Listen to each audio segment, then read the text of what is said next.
Minsan ba habang naglalakad ka sa buhay, pakiramdam mo ikaw lang ang hindi umuusad habang ang mga dati mong kaklase, kapitbahay at kaibigan ay unti-unti nang umaangat.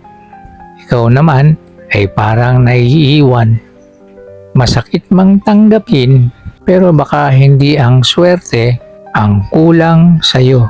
Baka may mga ugali kang hindi mo namamalayan na siyang humihila sa'yo pababa.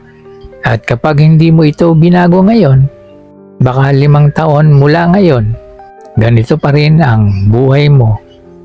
Normal lang ang mapagod. Normal lang na mainggit. Normal lang na minsan itanong mo sa sarili, bakit sila umaasenso pero ako hindi? Lahat tayo dumaraan sa ganyang tanong. Pero ang mas mahalagang tanong ay, ano ang ginagawa nila na hindi ko ginagawa? Dahil ang totoo, hindi lahat na umaasenso ay mas matalino. Hindi lahat ay mas mayaman noong nagsisimula. At lalong hindi lahat ay sinuswerte lang. Karamihan sa kanila ay ginagawa silang pagbabago na ayaw gawin ng karamihan.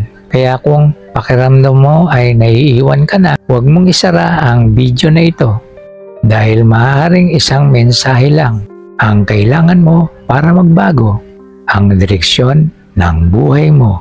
Una, huwag mong ikumpara ang sarili mo sa iba. Isa ito sa pinakamalaking dahilan kung bakit pakiramdam mo ay wala kang nararating. Araw-araw kang nag-i-scroll sa Facebook, may bagong sasakyan ng isa, may bagong negosyo ang isa, may bagong bahay ang isa. At habang nakikita mo ang tagumpay nila, unti-unti namang bumababa ang tingin mo sa sarili mo. Pero ang hindi mo alam, hindi mo nakita ang 10 taong paghihirap nila. Hindi mo nakita ang mga gabing umiiyak sila dahil sa utang. Hindi mo nakita ang mga pagkakataong gusto na rin nilang sumuko. Ang nakita mo lang ang bunga, hindi ang proseso. Sa ika-20 kabanata ng iba, ang laban mo ay laban mo, hindi laban nila. Pangalawa, nasa maling direksyon ang sipag. Maraming tao ang sobrang sipag, gigising ng maaga, matutulog ng gabi. Pero pagdating ng ilang taon, pareho pa rin ang buhay. Bakit? Dahil hindi sapat ang sipag. Kailangan tama rin ang direksyon. Parang taong buong lakas na nagsasagwan. Pero paikot lang pala ang bangka. Napapagod siya, pero hindi umaabante. Tanungin mo ang sarili mo, ang ginagawa mo ba ngayon? Ilalapit ka sa pangarap mo? O inuulit mo lang ang nakasanayan? Minsan, hindi dagdag na sipag ang kailangan, kundi bagong diskarte. Pangatlo, takot kang lumabas sa comfort zone. Gusto mong umasenso, pero ayaw mong sumubok. Gusto mong yumaman, pero takot kang mabigo. Gusto mong magbago, pero ayaw mong ma-inconvenience. Kaibigan, hindi lumalaki ang puno sa paso. Kapag gusto nitong lumaki, kailangan nitong malipat sa mas malaking lupa. Ganito rin ang tao. Kung gusto mong lumaki, kailangan mong tanggapin ang takot. Dahil ang tunay na tapang ay hindi kawalan ng takot, kundi ang pagkilos kahit natatakot ka. Pang-apat, naghihintay ka ng tamang panahon. Ipagpapabukas ko na lang kapag may pera na, kapag wala na akong problema, kapag handa na ako. Ilang beses mo na bang sinabi yan? Ang totoo, walang tao ang naging handa sa simula. Natututo ang tao habang ginagawa niya. Kung hihintayin mo ang perfect timing, Baka maubos ang buong buhay mo sa paghihintay. Mas mabuting magsimula ng hindi perpekto kaysa habang buhay kang nagpaplano. Panglima, hindi ka natututo sa mga pagkakamali. Lahat tayo nagkakamali. Pero may dalawang klase ng tao. Yung unang tao, nagkamali, natuto, at bumangon. Yung pangalawa, sinisi ang ibang tao at inulit ang parehong pagkakamali. Kaibigan, hindi kasalanan ang mabigo. Ang kasalanan ay ang hindi matuto. Ang bawat pagkatalo may dalang aral at ang bawat aral ay hakbang papunta sa tagumpay. Pang-anim, masyado kang nakikinig sa opinyon ng ibang tao. Kaibigan, may pangarap ka, pero bakit hindi mo masimulan? Wala kang kakayahan. Natatakot sa sasabihin ng ibang tao. Anong iisipin nila kapag pumalpak ako? Baka pagtawanan nila ako.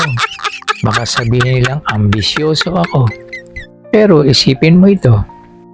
Kapag nagtagumpay ka, hindi naman sila ang makikinabang.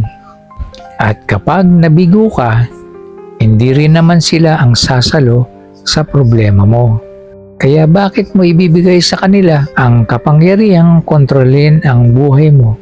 Maraming pangarap ang namamatay, hindi dahil mahirap, kundi dahil mas pinipili ng tao ang opinyon ng iba kaysa sarili niyang paniniwala.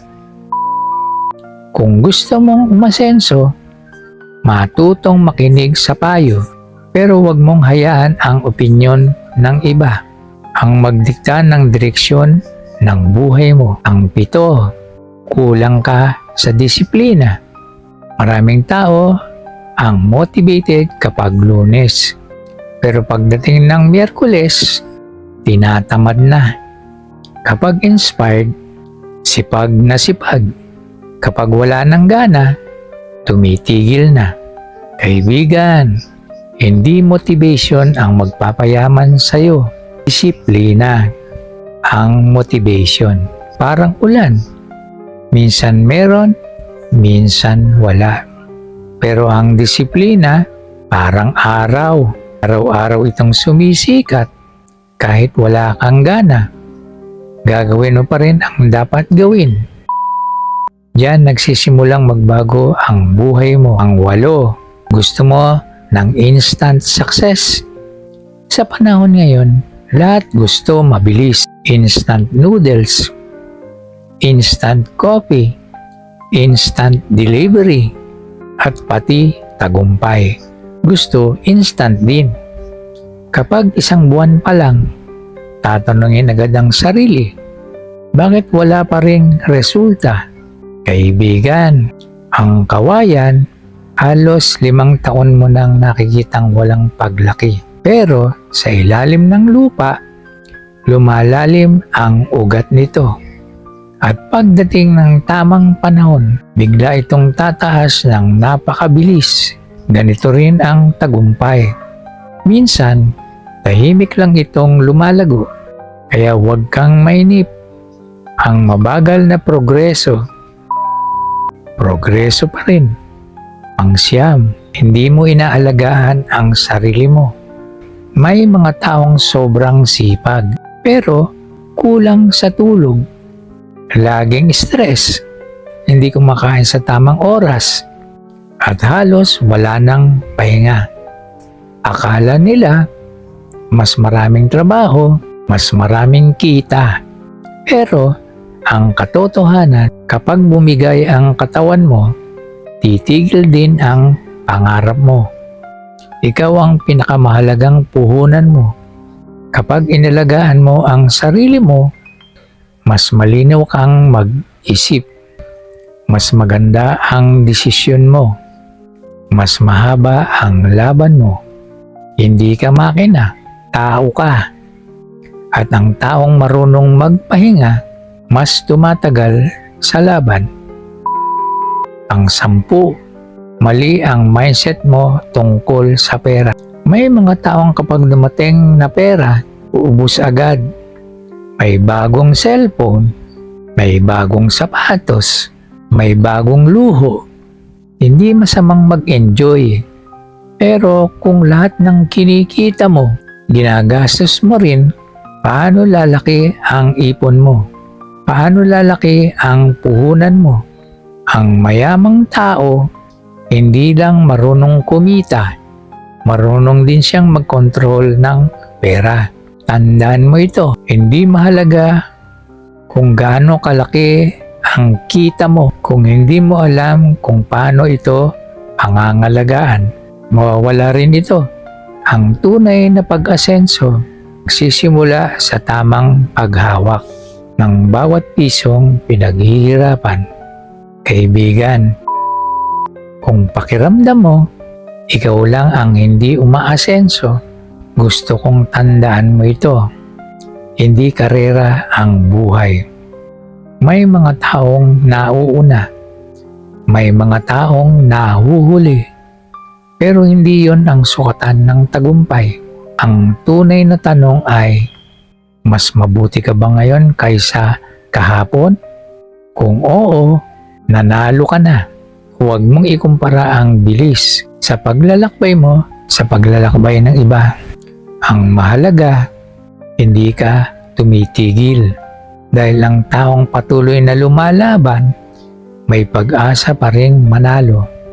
At tandaan mo ito, hindi ka nahuhuli, hindi ka talunan. Kung umabot ka hanggang dulo, maraming salamat. At kung naniniwala kang darating din ang araw na aasenso ka, i-comment mo ang salita, hindi ako susuko.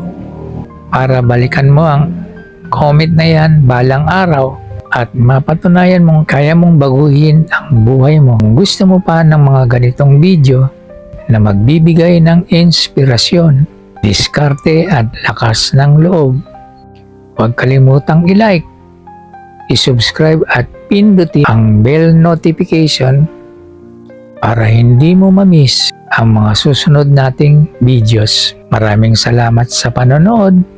Ito ang diskarte ni Orly, kung saan ang bawat kabiguan ay simula ng mas matibay na tagumpay. Hanggang sa susunod nating pagkikita. Bye-bye!